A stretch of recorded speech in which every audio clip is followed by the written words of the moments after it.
नमस्कार मित्रों, कैसे हैं आप सभी। मैं ब्रजेश आचार्य आप सभी के मंगल की कामना करते हुए आपके उज्जवल भविष्य की कामना करती हूँ। तो आज हम भ्रमर गीत का अध्ययन करेंगे जो सूरदास द्वारा लिखित है।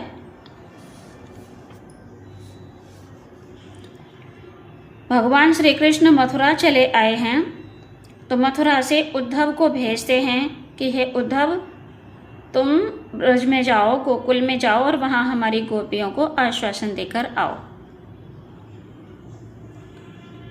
तो कहते हैं, ऊधो मोहि ब्रज बिसरत नाही। हे ऊधो, हे उद्धव जी, मुझसे ब्रज भुलाया नहीं जाता। हंस सुता की सुंदर कगरी और कुंजन की छाही।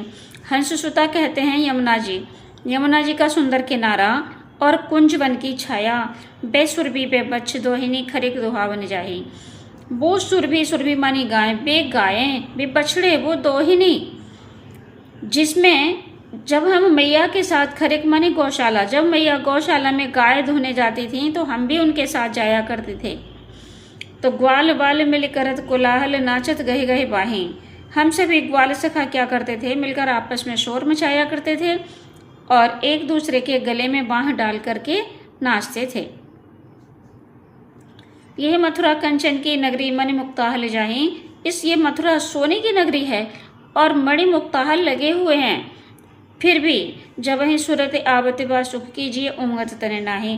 कृष्ण कहते हैं, जब मुझे उस सुख की उस बचपन के सुख की याद आती है तो मेरा मन उमड़ आता है और मैं तन की सुधि बुद्धि भूल जाता हूँ। अनगन भांति करी बहु लीला जसुदा नंद निभाही। मैंने अनेक प्रकार की लीलाएं की जिनका निर्वहन मैया यशोदा और नंद बाबा ने किया। मेरी बड़ी शिकायतें आया करती थीं गोकुल में, उन सबका निर्वहन मैया और यशोदा ने किया। सूरदास प्रभु रहे मौन हुए, ये कह कह पछताएं। सूरदास जी कहते हैं कि कन्हैया ऐसा कह करके उद्धव जी से अपने बचपन की सारी बातें कह करके मौन हो गए और ऐसा कहकर के पश्चाताप करने लगे।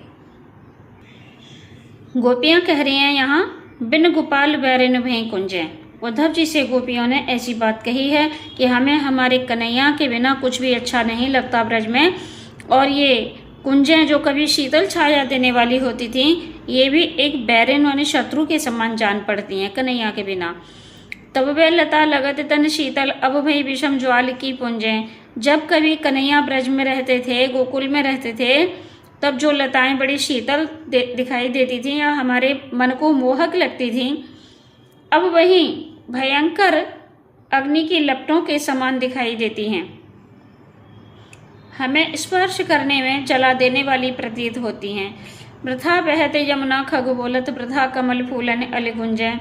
जब कन्हैया गोकुल में रहते थे तो ये सारी चीज़ें हमें बहुत प्रिय लगती थीं, और आज वही यमुना जी का बहना, पक्षियों का बोलना, भ्रमरों का गुंजार करना और कमल पुष्पों का खिलना, ये सभी व्यर्थ दिखाई देते हैं, बेकार दिखाई देते हैं।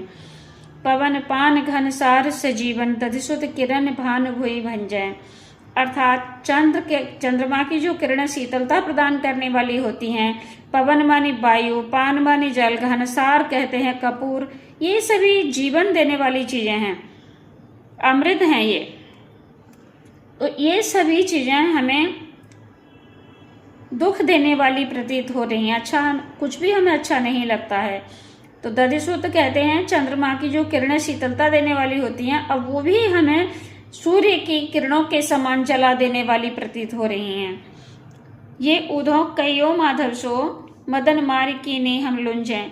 गोपियां कह रही हैं, हे उधो, हमारे कन्हैया से कहना, आपकी अनुपस्थिति में मदन मानी कामदेव ने हम पर ऐसी मार डाली है कि हमें लुंज पुंज बना दिया है, अर्थात हमारी शक्ति छीन ली है, बेजान बना दिया है। सूरदास प्रभु तुमरे दरस को मग जोबत अखियां भई छुंजे। गोपियां कह रही हैं कि सूरदास वर्णन जी करते हुए कहते हैं कि गोपी कह रही हैं, प्रभु आपके दर्शन की रास्ता देखते देखते, मगवानी रास्ता देखते देखते हमारी आंखें खाली हो गई हैं। छुंजे मानी खाली हो गई हैं, अर्थात पथरा गई हैं।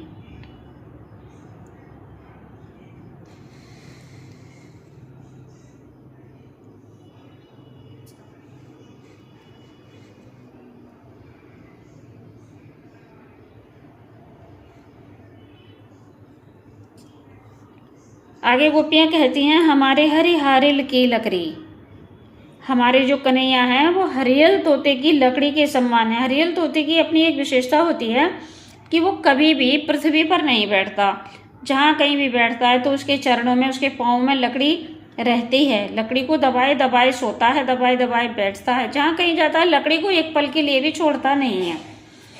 ये हरियल पक्षी की अपनी एक विशेषता है। सो गोपियाँ कृष्ण को उसी के समान बताते हुए कह रही हैं, हमारे हरिहारिल की लकड़ी, हमारे कन्हैया हमारे लिए हरियल पक्षी की लकड़ी के समान है। मन क्रम वचन नंद नंदन और यह दृढ़ कर पकड़ी, हमने अपने कन्हैया को, नंद नंदन मानी कन्हैया को अपने हृदय से बड़ी मजबूती से पकड़ लिया है, मन वचन कर्म से पकड़ लिया है उनको।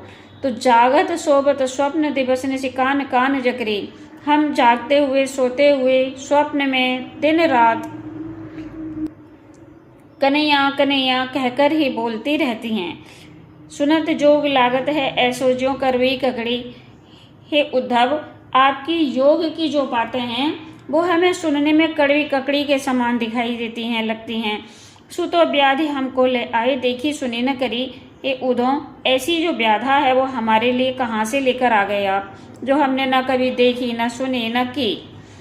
ये तो सूर तिनई ले सोपो जिनके मन चक्री। तो सूरदास जी वर्णन करते हुए कहते हैं कि गोपियां कह रही हैं, आप अपने योग की सारी बातें ऐसे लोगों को ले जाकर सुना दो जिनके मन जो है संसार में चकई की तरह नाचते रहते हैं, कभी स्थिर नहीं रहते, अर्थात भगवान के भजन में कभी लगते नहीं, भगवान का सानिध्य कभी पाने को तैयार होते नहीं। तो ऐसे लोगों को ले जाकर अपने योग की बातें सुना दो। अर्थात गोपियों को उनकी योग की कोई भी बात समझ में नहीं आ रही है। तो कह रही हैं, उद्धव योग योग हम नहीं। यहाँ योग योग में कनक, जैसे कनक कनक का अर्थ होता है, ऐसे योग योग का दो ही अर्थ, शब्द एक ही है, अर्थ दो हैं। यमक अलंकार का बड़ा सुंदर उदाहरण है। तो उद्धव योग योग हम नहीं, हे उद्धव एक योग से तात्पर्य है योग साधना, एक योग से तात्पर्य है योग्य। हे उद्धव हम तुम्हारे योग के योग्य नहीं हैं। अबला सार ज्ञान कहाँ जाने कैसे ध्यान धराएं, हम अबलाएं हैं, बिना पढ़ी लिखी हैं, ज्ञान का सार कहाँ जानती हैं, तो तुम्हारे निर्गुण का ध्यान कैसे रखें। तेई मूंदन नैन कहत हो हरि मूर्ति जिन माही, हमारे नेत्रों में हरि की मूर्ति बसी हुई है, कृष्ण की मूर्ति बसी हुई है, ऐसे पावन नेत्रों को बंद करने को कहते हो। ऐसी कथा कपट की मधुकर हमते सुनी न जाही। हे मधुकर, मधुकर शब्द उद्धव के लिए आया है। हे मधुकर, हे उद्धव तुम जो कपट की कथा कह रहे हो, योग साधना की जो कथा है उद्धव जी की, वो गोपियों को कपट की कथा महसूस हो रही है, इसलिए वो कह रही हैं ये तुम्हारी कथा हमसे न सुनी जाए, हमसे सुनी नहीं जाती। श्रवण चीर सिर जटा बंधावो ये दुख कौन समाही,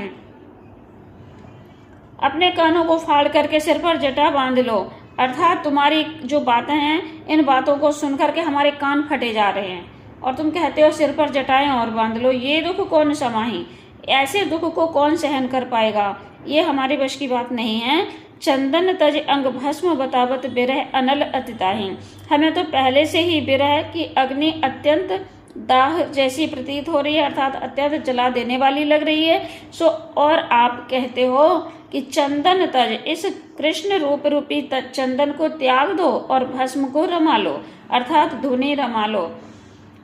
तो भस्म वैसे ही गर्म है, एक तो गोपियां वैसे ही विरहाग्नि में जल रही हैं और उद्धव के द्वारा ऐसी बात कहे जाने से और अधिक परेशान हो गए हैं, इसलिए गोपियों ने ऐसी बात कही है कि कृष्ण रूप रूपी चंदन को त्याग करके हमसे ये कहते हो भस्म और रंगा लो, शरीर पर भस्म लपेटने के लिए कहते हो, हम तो वैसे ही जल रहे हैं और अधिक जल जाएंगी। योगी भ्रमत जाहि लगी भूले सो तो है अपमाहे, योगी लोग हजारों वर्ष तपस्या करते हैं जिनको प्राप्त करने के लिए सो कन्हैया उन्हें कभी प्राप्त नहीं हो सकता, अर्थात उन्हें कभी दर्शन प्राप्त नहीं हो पाए। सो ऐसा कृष्ण वो तो हमारे हृदय में ही निवास करता है। सूर श्याम ते न्यारी न पलछिन ज्यों घटते परछाई, सूरदास जी कहते हैं कि गोपियां कह रही हैं कि हम अपने कन्हैया से एक पल के लिए ठीक उसी प्रकार से अलग नहीं हैं जिस प्रकार घड़े की परछाई घड़े से अलग नहीं होती। तो इस वीडियो में इतना ही, मिलते हैं भाग 2 के साथ नई वीडियो में। तब तक के लिए जय हिंद, जय भारत।